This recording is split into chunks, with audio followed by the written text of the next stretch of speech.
Good morning students. हमारा accounts का topic चल रहा था dissolution of A partnership firm. आपको पहले मैं 2 वीडियो दे चुका हूँ और 2 वीडियोस में आप इलस्ट्रेशन नंबर 17 तक और अनसॉल्व 17 तक सभी सॉल्व कर सकते हैं। उसके बाद जो हमारा आज का क्वेश्चन स्टार्ट हो रहा है वो है इलस्ट्रेशन नंबर 18।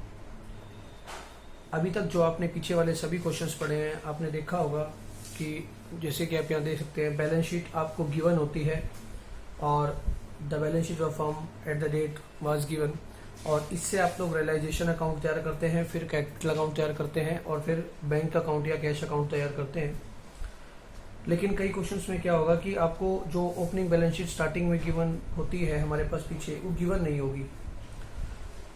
ठीक है, तो आपको सबसे पहले क्या करना होगा, उस बैलेंस शीट को बनाना होगा। आपके पास इस तरह का क्वेश्चन गिवन होगा लेकिन आपके पास बैलेंस शीट गिवन नहीं होगी, तो आपको इस तरीके के क्वेश्चन से पहले बैलेंस शीट को तैयार करना होगा और बैलेंस शीट के बाद सेम प्रोसेस रहेगा। ये बैलेंस शीट हमारे पास आ जाएगी और उस बैलेंस शीट से फिर हमारे को रियलाइजेशन अकाउंट, पार्टनर्स का लोन अकाउंट और फिर कैपिटल अकाउंट और लास्ट में बैंक अकाउंट तैयार करना होगा। अब क्वेश्चन, इस तरह के क्वेश्चंस को आप सॉल्व कैसे करेंगे, सॉल्व करने से पहले मैं आपको एक बात बता देता हूँ। देखिए, आपके पास एक बेसिक फंडामेंटल राइट आपने पढ़ा है, कई बार पढ़ा है, कई क्वेश्चंस में पढ़ा है।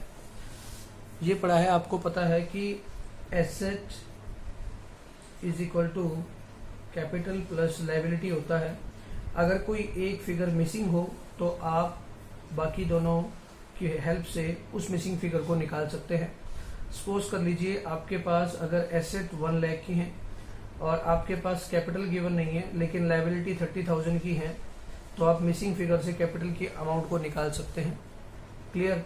इसी तरीके से आपने ये मिसिंग फिगर से निकाल लिया कि 70,000 का अमाउंट आ गया। लेकिन कई क्वेश्चंस में क्या होगा कि आपके पास कैपिटल और लायबिलिटी का अमाउंट गिवन होगा लेकिन एसेट का अमाउंट गिवन नहीं होगा, तो आपको क्या करना पड़ेगा, मिसिंग फिगर की हेल्प से एसेट्स को निकालना होगा। ठीक है, कुछ एक एसेट्स आपको गिवन भी हो सकती हैं लेकिन जो रिमेनिंग अमाउंट रह जाएगा उसको हम लोग सन्ड्री एसेट में डाल देंगे। तो इस तरीके के क्वेश्चंस हमारे को सॉल्व करने होंगे अब। ठीक है, इस चैप्टर में केवल आपके 2 टॉपिक ही और रह गए हैं। एक टॉपिक मैं आपको अभी करा दूंगा और एक टॉपिक आपका नेक्स्ट रह जाएगा, वो आपको नेक्स्ट वीडियो में मिल जाएगा कि हमारे को क्वेश्चन करने कैसे हैं। आ जाइए, तो सबसे जो पहला काम है हमारा, हमारे पास क्वेश्चन गिवन होगा लेकिन उसमें बैलेंस शीट गिवन नहीं होगी। तो सबसे पहले हमारे को क्या बनानी है, बैलेंस शीट बनानी है। उसके बाद का जो प्रोसेस रहेगा वो हमारा बिल्कुल सेम रहेगा। ठीक है, एक बार आप इलस्ट्रेशन नंबर 18 निकाल लीजिए, पेज नंबर 6.43 नई बुक में मिलेगा आपको, और इलस्ट्रेशन नंबर 18 देखिए। अब मैं आपको इलस्ट्रेशन नंबर 18 पढ़ के बताने जा रहा हूँ, देखिएगा ध्यान से। कहता है, ब्रह्मा, विष्णु और महेश तीनों भगवान आपको दे दिए हैं। इन्हें partnership sharing in the ratio of 3:3:4, वो 3:3:4 के रेशो में प्रॉफिट को डिवाइड करते हैं। They decided to dissolve the firm, उन लोगों ने फर्म को डिसॉल्व करने का डिसीजन लिया। At the date of dissolution their creditor, जिस दिन ये डिसीजन लिया गया उस दिन क्रेडिटर्स अमाउंटेड टू 16,000, क्रेडिटर्स का जो अमाउंट था वो 16,000 रुपये था। And in the course of dissolution, जब ये डिसोल्यूशन का काम चल रहा था, a contingent liability of 2,650 not brought into the accounts mature and had to be met. एक कॉन्टीजेंट लायबिलिटी थी जो हमारे को अचानक पे करनी पड़ी, वो मैच्योर हो चुकी थी और हैड टू बी मेट हमें पे करनी है। तो ये आपकी कॉन्टीजेंट लायबिलिटी है। लेकिन ये तो देखो ये कह रहे हैं इन the course of dissolution, dissolution के प्रोसेस के समय की बात है। ठीक है, लेकिन हमें तो उससे पहले का बैलेंस शीट चाहिए। ये हम अपनी बैलेंस शीट में कहीं भी नहीं दिखाएंगे, लेकिन ये 16,000 रुपये का जो क्रेडिटर का अमाउंट है इसे हम बिल्कुल दिखाएंगे, क्योंकि जिस दिन they decide to dissolve the firm at the date of dissolution, जिस दिन डिसोल्यूशन स्टार्ट किया गया उस दिन उनका क्रेडिटर का अमाउंट इतना था और 2,650 की एक लायबिलिटी थी जो उनको पे करनी पड़ी।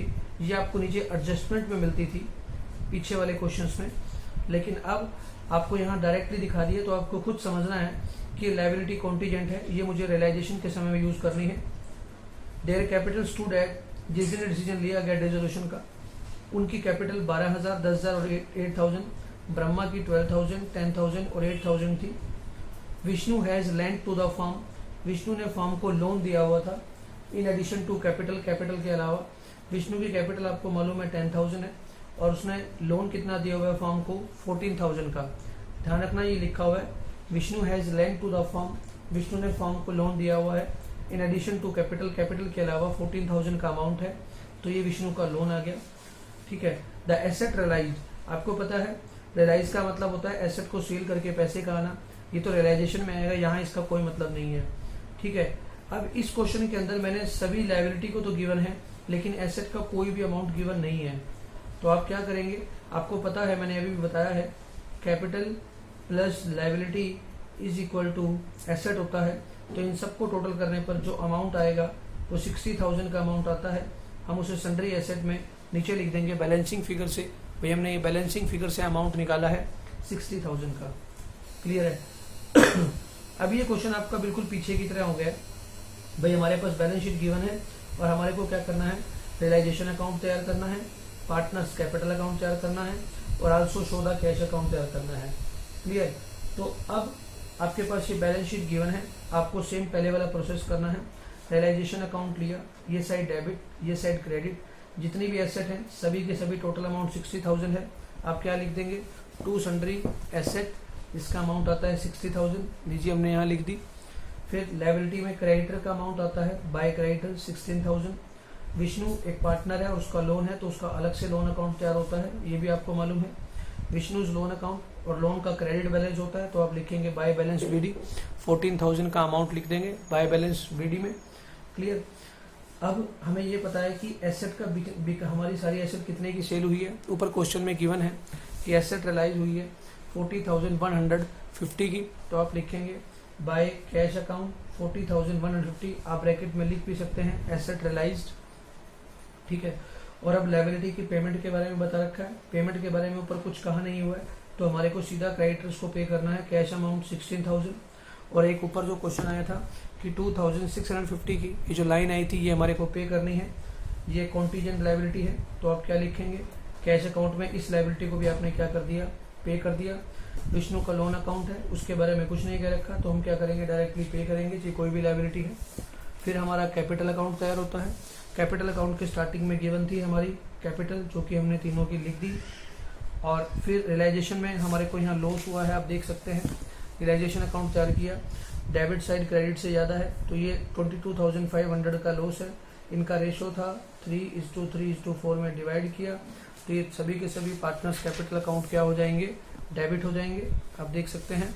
ठीक है। इन दोनों का बैलेंस किया, जिसमें कि ब्रह्मा का कैपिटल अकाउंट ज़्यादा है क्रेडिट साइड, तो हमने ब्रह्मा को पेमेंट कर दिया, विष्णु को भी हमने पेमेंट कर दिया, लेकिन महेश का डेबिट बैलेंस उसका ज़्यादा है, तो हम क्या करेंगे, महेश से पैसे मंगवाएंगे, तो कैश अकाउंट में कैश हमारे पास 1,000 आ गया। ठीक है। फिर हम कैश अकाउंट तैयार करते हैं, क्वेश्चन के स्टार्टिंग में आपको कोई कैश का बैलेंस गिवन नहीं है, तो आपकी एसेट रियलाइज हुई है, जो आया है कैश 40,150 का, और महेश 1,000 लेकर के आया है। जो आपने लायबिलिटी पे करी है पीछे उन सबकी पेमेंट के बारे में बताया हुआ है। रियलाइजेशन अकाउंट लायबिलिटी पेड 18,650 की, विष्णु का लोन पे किया, ब्रह्मास कैपिटल और विष्णु की कैपिटल, क्योंकि महेश लेकर के आया था इसलिए महेश का कैपिटल आया तो कैश प्लस हुआ, इन दोनों को हमने पेमेंट किया, तो दोनों हमारे क्या हो गए, माइनस हो गए। तो इस तरीके से आपका ये क्वेश्चन सोल्व हो गया। तो बस सिंपल सा फंडा है, आपने देखा सारा क्वेश्चन बिल्कुल पहले की तरह है, लेकिन आपको सिर्फ स्टार्टिंग में गिवन क्या होगा, गिवन नहीं होगा, वो होगा ओपनिंग बैलेंस शीट, वो आपको तैयार करना होगा। ठीक है। अब आ जाइए नेक्स्ट क्वेश्चन पे चलते हैं, इलस्ट्रेशन नंबर 19 की तरफ। कहता है यहाँ भी देखिए आपके पास बैलेंस शीट गिवन नहीं है, ये सिंपल सा क्वेश्चन आपको गिवन है और पेपर में इसी प्रकार का क्वेश्चन आपको मिलता है। कहते हैं देखिए ABC were partners in a firm sharing profit in the ratio of 4:3:3 on 1/4/2015. They decided to dissolve the firm. On that date, A's capital was 1,25,000. आपको पता है जिस दिन डिसोल्यूशन हुआ उस दिन A की कैपिटल 1,25,000 थी। ठीक है। B's कैपिटल was 45,000, आप देख सकते हैं B की कैपिटल 45,000 गिवन है। ठीक है। The creditors and C's capital debit balance given है, तो आप लिखेंगे डेबिट साइड में C की कैपिटल को 15,000 के अमाउंट से। द क्रेडिटर्स अमाउंट, क्रेडिटर्स का अमाउंट था 23,150 का, and cash in hand was 3,920 का। एसेट रियलाइज 1,44,910, ये एसेट रियलाइज हुई है, यहाँ इसका कोई मतलब नहीं है। And the expense of dissolution, यानी कि फर्म को ये बंद करने का जो सारा खर्चा है, एसेट को सेल करके पैसा आने का और लायबिलिटी को पे करने का, जिसने ये काम किया है उसका सारा एक्सपेंडिचर लगा है 1860 का। आपको रियलाइजेशन अकाउंट तैयार करना है and show your working clearly. ठीक है, सिर्फ रियलाइजेशन तैयार करना है, आपको कोई कैपिटल अकाउंट तैयार नहीं करना, कोई लोन अकाउंट तैयार नहीं करना। क्लियर। तो रियलाइजेशन अकाउंट तैयार करने से पहले हमारे पास इन दोनों का बैलेंस करेंगे। बैलेंस करने पर ये मालूम हुआ कि लायबिलिटी साइड एसेट साइड से ज़्यादा है। लायबिलिटी का टोटल बैलेंस आता है 1,93,150 का, और एसेट का जो टोटल बैलेंस है इन दोनों का डिफरेंस करने पर 1,74,230 का आता है। ये आपकी सन्ड्री एसेट का डिफरेंस आ गया। अब हम रियलाइजेशन अकाउंट तैयार करेंगे। रियलाइजेशन अकाउंट सीधा यहाँ से उठाना है, आपको पता है। कैश इन हैंड को छेड़ेंगे नहीं, कैपिटल अकाउंट को छेड़ेंगे नहीं, सीधा सन्ड्री एसेट है। टोटल बैलेंस 1,74,230 का।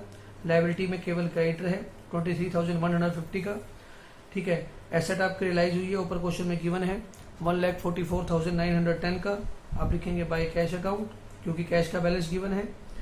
और इसके अलावा रियलाइजेशन का जो हमारा लॉस हुआ है, रियलाइजेशन का लॉस नहीं, हमारा जो क्रेडिटर्स का अमाउंट पे करना है 23,150 का, और एक्सपेंस हमने पे किया इतना। दोनों का डिफरेंस करने पर हमारे को लॉस हुआ 31,180 का, और इस लॉस को आप पार्टनर्स कैपिटल अकाउंट में क्या कर देते हैं, ट्रांसफर। और यही हमारा क्वेश्चन क्लियर हो जाता है, क्योंकि इसने क्वेश्चन में कुछ और आपसे नहीं पूछा हुआ है। क्लियर। अब आ जाइए इलस्ट्रेशन नंबर 20 की तरफ, देखते हैं इसने कैसे किया हुआ है।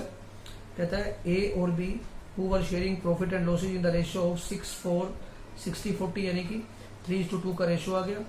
Decided to dissolve the firm, उन्होंने 31 मार्च को फर्म को डिसॉल्व करने का डिसीजन लिया। हमारे पास क्वेश्चन में ए की कैपिटल गिवन है 2,40,000 की, आप देख सकते हैं। A is capital 2,40,000।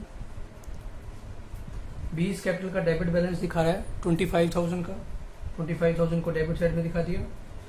Profit and loss का भी डेबिट बैलेंस है, आपको पता है, बैलेंस शीट की एसेट में आता है, दे दिया जी।